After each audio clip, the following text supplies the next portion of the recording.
మేడ్చల్ జిల్లా జోహర్నగర్ municipal corporation పరిధిలో భారీ వర్షం. పైలం జరపైలం. జోహర్నగర్లో లోతట్టు ప్రాంతాల ప్రజలు అప్రమత్తంగా ఉండాలని, భారీ వర్షానికి కాలనీలో వరద నీరు వచ్చి ఇంట్లో నీరు చేరుతాయని జాగ్రత్తలు పాటించండి అని జరపైలం నుండి హెచ్చరిక.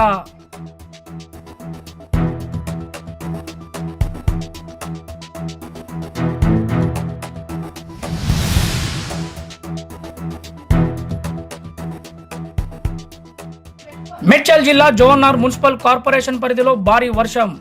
పైలం జరపైలం. జోహర్నగర్లో లోతట్టు ప్రాంతాల ప్రజలు అప్రమత్తంగా ఉండాలని, భారీ వర్షానికి కాలనీలో వరద నీరు వచ్చి ఇంట్లో నీరు చేరుతాయని జాగ్రత్తలు పాటించండి అని జరపైలం నుండి హెచ్చరిక.